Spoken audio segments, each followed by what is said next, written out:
Hello friends, welcome to യുവാസ് kitchen.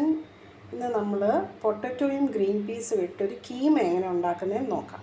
കീമയെന്ന് വെച്ചാൽ നമ്മുടെ മിൻസ്ഡ് മീറ്റാണ്. മട്ടനാകാം, ചിക്കനാകാം, ബീഫാകാം. ഞാനിപ്പോൾ ഇന്ന് എടുത്തിരിക്കുന്നത് ബീഫാണ്.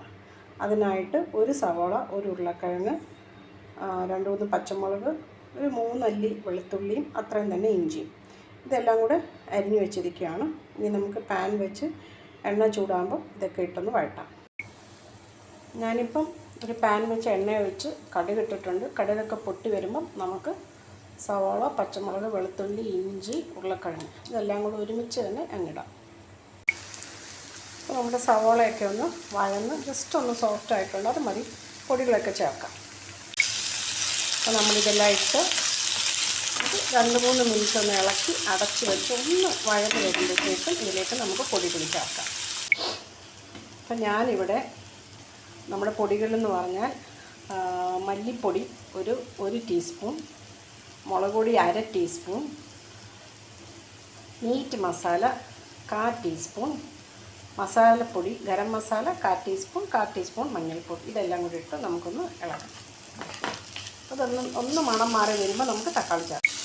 അപ്പോൾ ഞാനിവിടെ തക്കാളി ചേർത്തിട്ടുണ്ട്. ഒരു ചെറിയ തക്കാളിയാണ് എടുത്തിരിക്കുന്നത്, അത് ഞാൻ അരിഞ്ഞിട്ടിട്ടുണ്ട്.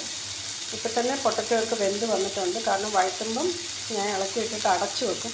അപ്പോൾ പൊട്ടറ്റോയൊക്കെ ഓൾറെഡി വെന്ത്. ഇതും കൂടെ ഒന്ന് അടച്ചു വെച്ച് നമുക്ക് 2 മിനിറ്റ് വേവിക്കാം. പിന്നെ കീമ ഞാൻ എടുത്തിരിക്കുന്നത് 400 grams ആണ്. അപ്പോൾ അതിൻ്റെ ഒരു അളവിലാണ് ഇതൊക്കെ എടുത്തിരിക്കുന്നത്. ഞാനിപ്പോൾ നമ്മുടെ മിൻസ്ഡ് മീറ്റൊക്കെ ചേർത്തു. അത് ഞാൻ വിനീഗറും ഉപ്പും കൂടെ ഇട്ട് വെള്ളം ഒഴിച്ച് ഒരു 15 മിനിറ്റ് വെള്ളത്തിലിട്ടിട്ട് അത് ഞാൻ വെള്ളം വാരാനായിട്ട് കോരി വെച്ച് എടുത്തതാണ്. അപ്പോൾ ഇത് കണ്ടോ, നല്ല ഡ്രൈ ആയിട്ടാണ്, ഒട്ടും വെള്ളം കാണാൻ പാടില്ല കേട്ടോ. ഒന്ന് ഇളക്കി യോജിപ്പിച്ച് നമുക്ക് അടച്ചു വെക്കാം. നല്ലതായിട്ട് ആ വെള്ളമെല്ലാം ഒന്ന് പറ്റി വഴന്ന് വരട്ടെ. അപ്പോൾ ആ പറ്റുമ്പോഴാണ് ആ ഇറച്ചിക്കും ആ ടേസ്റ്റ് വരണം. അതനുസരിച്ചാണ് നമുക്ക് കറിക്ക് ടേസ്റ്റ് കൂടുന്നത്. എത്രയും വഴരാമോ അത്രയും നല്ലത്. അപ്പം ഞാനിതിലേക്ക് ഉപ്പും കൂടെ ചേർത്തിട്ടുണ്ട്. ഒന്നുകൂടെ ഒന്ന് ഇളക്കി വഴറ്റിയതിന് ശേഷം നമുക്ക് ഗ്രീൻ പീസ് കൂടെ ഇടാനുണ്ട്. അപ്പം ഗ്രീൻ പീസ് ഇനിയും ഫ്രോസൺ ആയതുകൊണ്ട് ഞാൻ വെള്ളത്തിൽ ഇട്ട് വെച്ചിരിക്കുക. അപ്പോൾ അതിടുമ്പോൾ ഇനിയും വെള്ളം ഇറങ്ങും.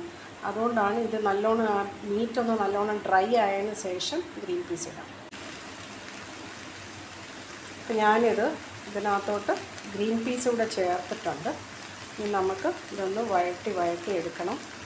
ആവശ്യമെങ്കിൽ വെള്ളം ചേർക്കാൻ. ഞാനിവിടെ ഡ്രൈ ആയിട്ടാണ് എടുക്കുന്നത്. നമുക്കൊന്നുകൂടെ ഒന്ന് അടച്ചു വെച്ച് വേവിക്കാം. അപ്പം നമ്മുടെ കീമ ഇവിടെ റെഡി ആയിട്ടുണ്ട്.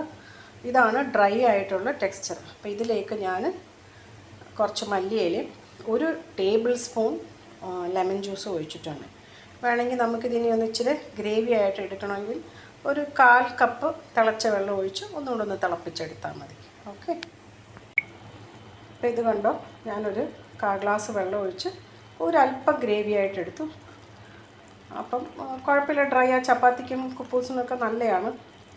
എല്ലാവരും കഴിച്ചിട്ട് കമൻറ്റ് ചെയ്യൂ, ലൈക്ക് ചെയ്യൂ, സബ്സ്ക്രൈബ് ചെയ്യൂ.